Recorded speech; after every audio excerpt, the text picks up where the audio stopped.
Now come to brain teaser of chapter mensuration, question number 12. Previous questions of brain teaser have already been discussed. Now come to question number 12. Verify Euler's formula for given figure. Euler's formula आपको verify करना है। तो Euler's formula तो आपको बताया गया है। Euler's formula क्या होता है? F plus B equal to E plus two. F क्या है? फेस। बी क्या है? वर्टिसेस। ई क्या है? एज। तो ये देखिए, पहला क्वेश्चन 2 का जो 1 है वो है square pyramid. Square pyramid, pyramid क्या होता है? जिसे स्क्वायर है तो नाम किसी भी पिरामिड का जो नेमिंग किया जाता है बेस के आधार पर। बेस स्क्वायर अगर है, इसका बेस क्या है? स्क्वायर, चारों साइड इक्वल है। तो इस बेस पर जो पिरामिड फॉर्म होगा, कंस्ट्रक्ट होगा, उसका नेमिंग करेंगे हम स्क्वायर पिरामिड। तो ये बेस है पिरामिड का। अब ये 4 बेस पर 4 ट्रायंगल बना। एक ट्रायंगल ये हुआ। इस बेस पर देखिए ये दूसरा ट्रायंगल, 2। इस बेस पर देखिए ये तीसरा ट्रायंगल, देखिए पेन मूव करा, ये तीसरा ट्रायंगल बना। और इस बेस पर ये 4th ट्रायंगल बना। तो 4 बेस पर 4 ट्रायंगल बना और चारों ट्रायंगल का एक कॉमन वर्टेक्स होगा। क्योंकि पिरामिड में जो भी, ये तो प्लेन फिगर हो गया, ये वर्टिकल खड़ा रहता है क्योंकि ये सॉलिड फिगर है ना, ये वर्टिकल फिगर है। तो वर्टिकल फिगर 4 जो बना वो क्या बना? ट्रायंगल बना। तो चारों ट्रायंगल एक पॉइंट पर मीट करते हैं। तो ये हो गया वर्टेक्स, पिरामिड का वर्टेक्स हो गया यहाँ पर। अब देखिए, तो ये स्क्वायर पिरामिड आपका बन गया। वैसे ट्रायंगुलर पिरामिड रहेगा तो बेस क्या हो जाएगा? ट्रायंगल। तो ऊपर में एक पॉइंट से तीनों पॉइंट को मिला देंगे तो ट्रायंगुलर पिरामिड होता है। ट्रायंगुलर पिरामिड को टेट्राहेड्रन भी कहा जाता है। तो अब देखिए, इसमें आपको कह रहा है कि यूलर्स फार्मूला आपको वेरीफाई करना है। पहले नंबर ऑफ फेसेस देखिए। एक फेस आपका तो हो गया स्क्वायर। इस स्क्वायर पर कितना ट्रायंगल बना? 4 ट्रायंगल बना। एक इस बेस पर, एक इस बेस पर, एक इस बेस पर और एक इस। तो 4 ट्रायंगल बना। तो 4 ट्रायंगल और एक बेस हो गया स्क्वायर। तो नंबर ऑफ फेसेस कितना हो गया? 5। 4 ट्रायंगल, 4 फेस और एक बेस जो हो गया, मिला के टोटल नंबर ऑफ फेसेस कितना हो गया? 5 हो गया। नंबर ऑफ वर्टिसेस, ये सब देखिए जितना भी पॉइंट है, 1 2 3 4, ये जितना भी है 1 2 3 4 और ये ऊपर वाला जो कॉमन पॉइंट जहाँ पर चारों ट्रायंगल मीट कर रहा है, तो ये हो गया आपका टोटल नंबर ऑफ वर्टिसेस हो गया 5। नंबर ऑफ एजेज, तो नंबर ऑफ एजेज कैलकुलेट कीजिए। स्क्वायर में 4 एज होता है, 4 साइड होता है। एज को ही साइड कहते हैं, 4 साइड। और 5 6 7 8, देखिए 1 2 3 4, ये स्क्वायर का साइड हो गया 4। और ये ट्रायंगल में देखिए 1 2 3 4, तो 4 इसमें, अब 4 जो है ये हो गया वर्टिकल। तो टोटल कितना नंबर ऑफ एजेज हो गया? 8।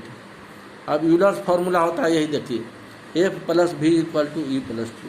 एफ हो गया फेस, भी वर्टेक्स, ई एज और इसमें 2 जोड़ा गया। तो F plus B equal to E plus two. तो पहले हम एफ प्लस भी निकालेंगे। एफ प्लस भी, तो नंबर ऑफ फेसेस कितना है? 5। यानी एफ जो है आपका एफ 5 है। भी कितना है? 5। तो एफ प्लस भी कितना हो जाएगा? 5 + 5 10। अब इक्वल टू करा ई प्लस टू। अब ई प्लस टू कैलकुलेट करेंगे तो ई कितना है? Number of edges, E first letter E है 8। 8 + 2 कितना हो गया? 10। तो देखिए एफ प्लस भी 10 आया, ई प्लस 2 भी 10 आया। तो इसका मतलब क्या हो गया? Therefore A plus B equal to E plus 2। देखिए यहाँ देयरफॉर का सिंबल है। आप लैंग्वेज में भी THEREFORE लिख सकते हैं। Therefore A plus B equal to E plus 2। तो ए प्लस भी 10 और ई प्लस 2 इक्वल टू 10, तो दोनों इक्वल है। तो ये यूलर्स फार्मूला यहाँ वेरीफाई हो गया। अब 2 में जो कहता है आपका, ये ट्रायंगुलर प्रिज्म है। ये प्रिज्म है, पिरामिड नहीं है, प्रिज्म। तो प्रिज्म में क्या होता है कि बेस और टॉप कॉन्ग्रुएंट होता है। अगर बेस ट्रायंगल है तो उसका टॉप भी ट्रायंगल ही होगा। प्रिज्म का ही होता है। आप देखिएगा, इसके पहले हम डिफिनीशन भी उसमें लिखवाए हुए हैं। तो बेस भी प्रिज्म, ऐसे बुक में भी दिया हुआ है कि बेस भी प्रिज्म, बेस भी ट्रेंगल और जिसका टॉप भी ट्रेंगल, और दोनों कॉन्ग्रुएंट होता है। तो प्रिज्म में ही होता है congruent, base and top are congruent figure. और इसमें क्या है कि नंबर ऑफ फेसेस आपको निकालना है। तो नंबर ऑफ फेसेस आप देखिएगा कितना होगा। जैसे ये ट्रेंगल है तो इस ट्रेंगल पर कितना पैरेललोग्राम बना, इस बेस पर एक पैरेललोग्राम, फिर इस बेस पर 2 पैरेललोग्राम, और फिर इस बेस पर 1 पैरेललोग्राम। तो टोटल 3 बेस पर 3 पैरेललोग्राम बना। तो 3 पैरेललोग्राम हो गया और एक बेस हो गया 4 और ऊपर वाला ट्रेंगल हो गया 5। तो नंबर ऑफ फेसेस 5 हो जाएगा 5। नंबर ऑफ वर्टिसेस, तो वर्टिसेस काउंट कर लीजिएगा 1 2, कॉर्नर जितना 3 4 5 6। तो नंबर ऑफ वर्टिसेस कितना हो जाएगा 6। अब नंबर ऑफ एजेस काउंट कीजिएगा। तो ट्रेंगल में 3 साइड होता है तो 3 तो यही हो गया। ऊपर वाला ट्रेंगल में 3 साइड 6 7 8 9। तो नंबर ऑफ एजेस 9। अब इसी ढंग से लिख के यूलर्स फार्मूला लिखेंगे। उसके बाद ए प्लस भी निकालेंगे, यू प्लस 2 निकालेंगे, और फिर इसलिए सिंबल दे करके ये सिंबल दीजिएगा, ध्यान दीजिए, A plus B equal to U plus 2 हो जाएगा। तो इसी ढंग से आप इसको, उस तरह से इसका पार्ट 3 है रेक्टेंगुलर प्रिज्म। तो प्रिज्म रेक्टेंगुलर है, तो कोई भी प्रिज्म हो या पिरामिड उसका नेमिंग बेस के आधार पर होता है। तो ये आपका बेस है, देखिए ये रेक्टेंगल है, तो बेस रेक्टेंगल है, इसका टॉप भी क्या हो जाएगा रेक्टेंगल। ये बिल्कुल क्यूबाइड की तरह है, रेक्टेंगुलर प्रिज्म बिल्कुल क्यूबाइड की तरह है। इसमें भी नंबर ऑफ फेस, क्यूबाइड का जानते हैं कितना फेस होता है, कितना वर्टिसेस होता है और कितना एज होता है। तो ये सब लिख करके और फिर आपको ये लिखना है, यूलर्स फार्मूला लिखना है, फिर ए प्लस भी निकालना है, ई प्लस 2 निकालना है, इक्वल आएगा, therefore A plus B equal to E plus 2। अब आइए HOTS हॉर्स का क्वेश्चन।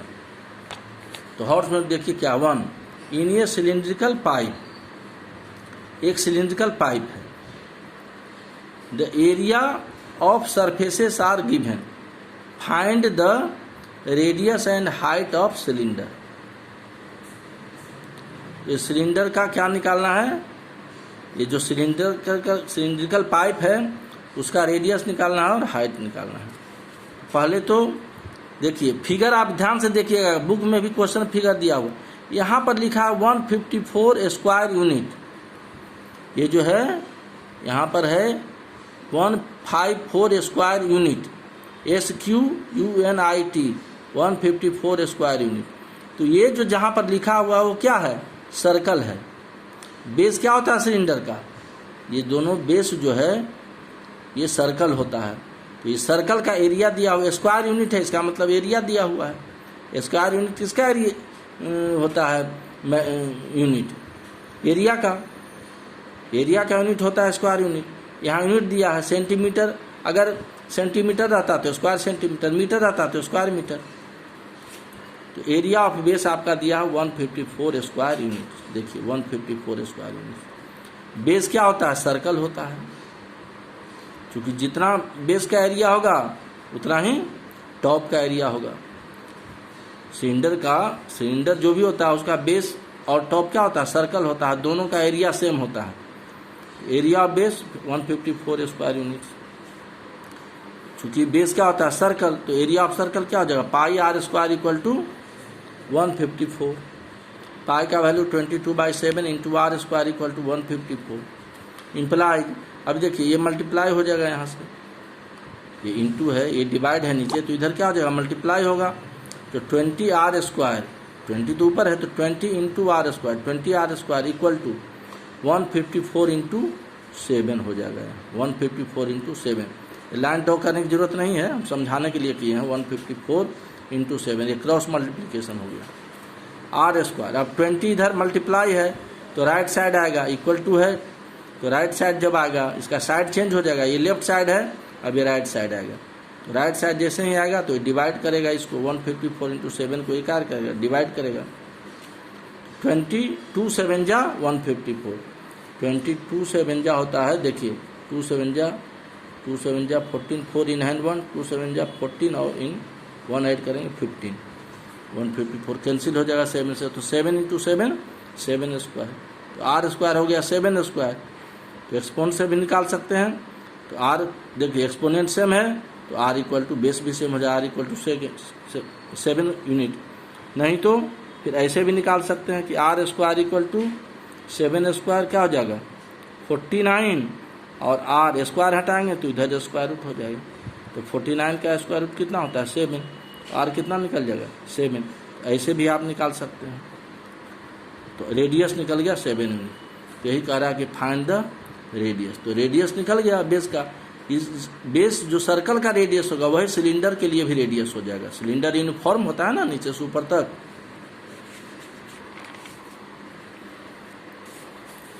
तो रेडियस ऑफ सिलेंडर हो गया 7 यूनिट। अब curved surface area of cylinder देखिए फिगर में, ये बीच में जो लिखा है 880 स्क्वायर यूनिट, ये बीच में, तो ये क्या होता है बेस और टॉप को छोड़ दें तो बीच वाला पोर्शन को क्या कहते हैं कर्व सरफेस। तो कर्व सरफेस दिया 880 स्क्वायर यूनिट 880, तो कर्व सरफेस एरिया सिलेंडर का क्या होता है 2πRH, तो curve surface area equal to 880 दिया है। तो curved surface area of cylinder equal to यहाँ 880 होगा 880 स्क्वायर यूनिट्स।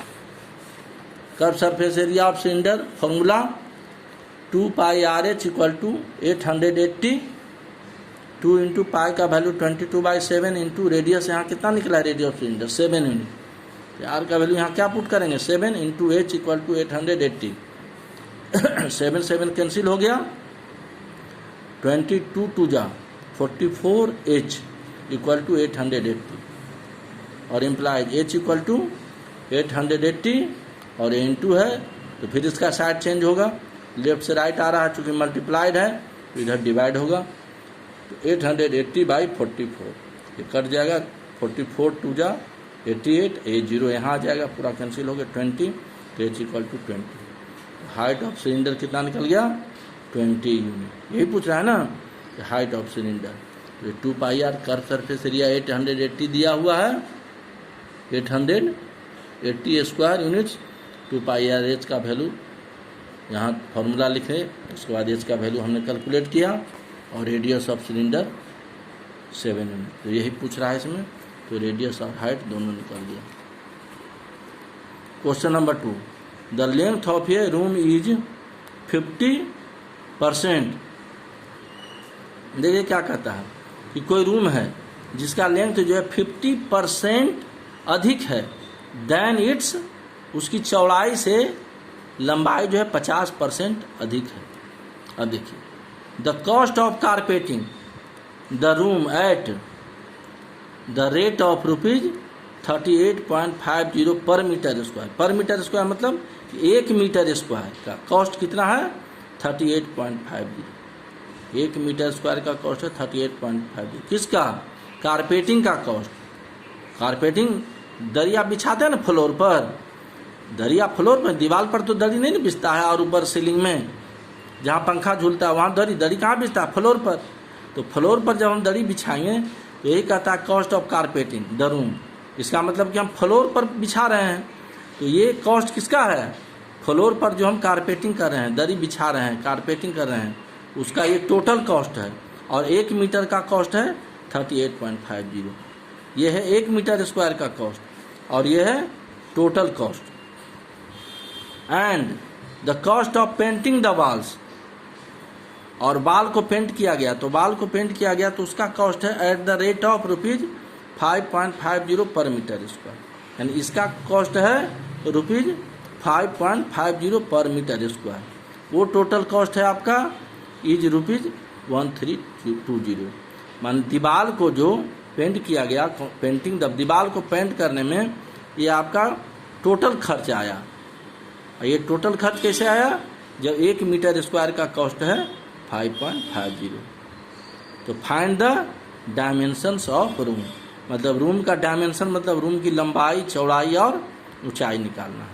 तो पहले तो दिया है क्वेश्चन में कि लेंथ जो है 50% अधिक है, किससे अधिक है? ब्रेथ से।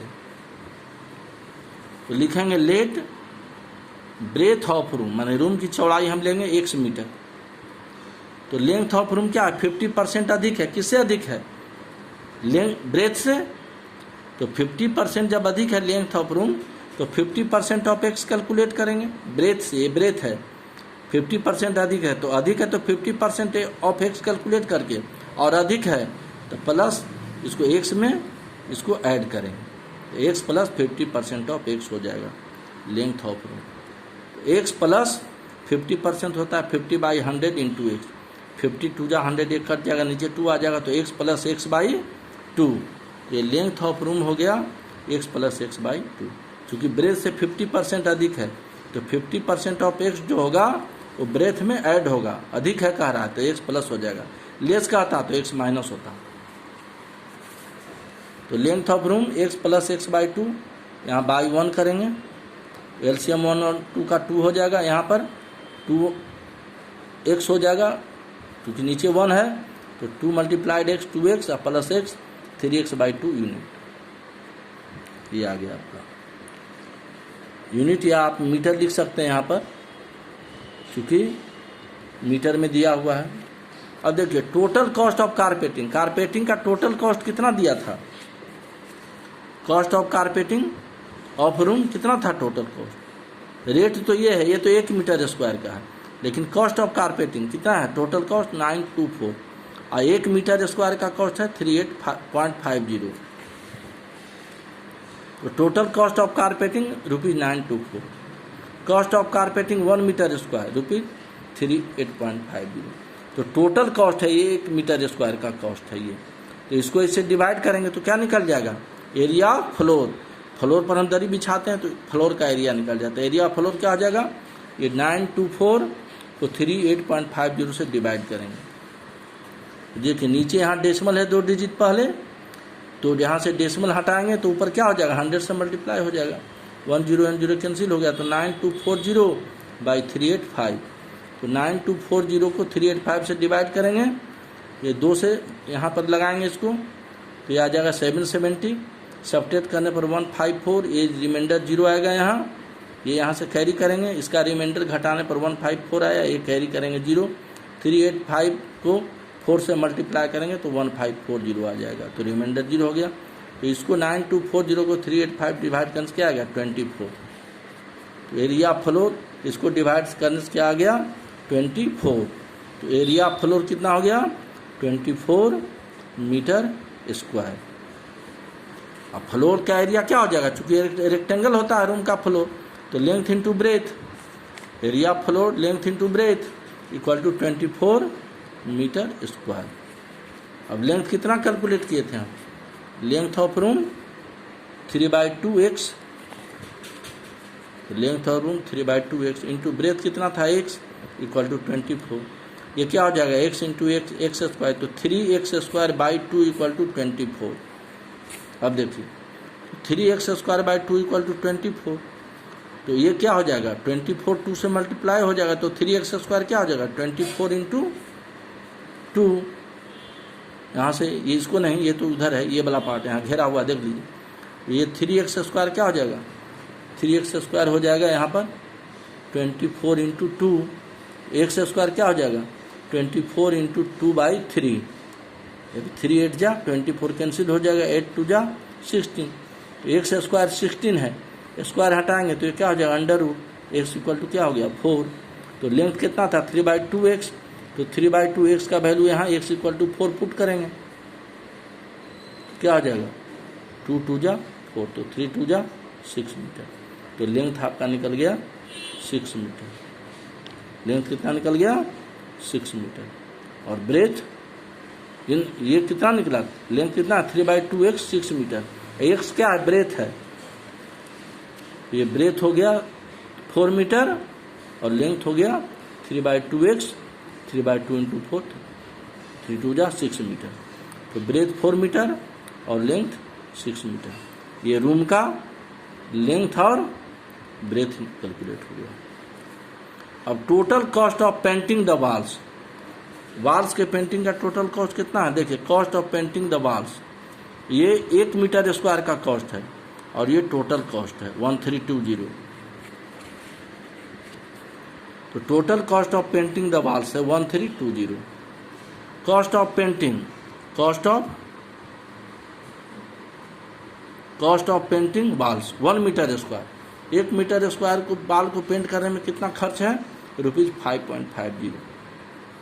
तो एरिया ऑफ बाल, बाल कितना होता है? 4 बाल होता है ना, रूम में 4 दीवार होता है, तो एरिया ऑफ बाल्स क्या हो जाएगा? ये टोटल कॉस्ट में से 1 मीटर स्क्वायर का जो कॉस्ट है उसको डिवाइड करेंगे 1320 बाई 5.50।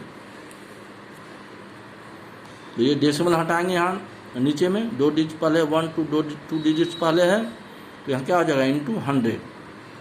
1320 इंटू 100 बाई 550, 0 कैंसिल हो गया। 13200 बाई 55, आप इसको डिवाइड करेंगे तो ये आएगा 240 मीटर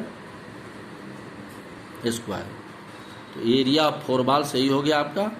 टोटल कॉस्ट में से 1 मीटर स्क्वायर का जो कॉस्ट है उसको डिवाइड कर दिया, तो 1320। ये डेसिमल 2 डिजिट्स बिफोर है इस नंबर में, तो डेसिमल को हटाने का नियम है कि नीचे से डिनोमिनेटर में डेसिमल को हटाते हैं तो ऊपर 100 से मल्टीप्लाई कर, 100 से क्यों? क्योंकि 2 डिजिट पहले है तो 2 जीरो यहाँ लेंगे 100। ये आ गया 240 मीटर स्क्वायर। अब एरिया ऑफ 4 बाल्स कितना निकल गया? 240 मीटर स्क्वायर। और एरिया ऑफ 4 बाल्स का क्या फॉर्मूला आता है? 2 under bracket L + B × H equal to 240। 2 length आप देखिए पीछे, लेंथ आपने कितना कैलकुलेट किया था? 6 मीटर और ब्रेथ 4 मीटर। तो 2 इंटू L के जगह पर 6 प्लस B के जगह पर 4 under bracket into H equal to 240 implies 2 6 + 4 10, तो 2 into 10H equal to 240 implies 2 into 10 20, 20H equal to 240 implies H equal to 240 by 20, 0 cancel, 24 को 2 से डिवाइड करेंगे तो 12 मीटर। तो ये आपका हो गया हाइट, H मीन्स हाइट। तो रूम का लेंथ कितना निकला था? Length of room 6 metre, breadth of room 4 metre और हाइट ऑफ रूम 12 मीटर। तो यही आपका डायमेंशंस ऑफ रूम है। Dimension means length, breadth and height.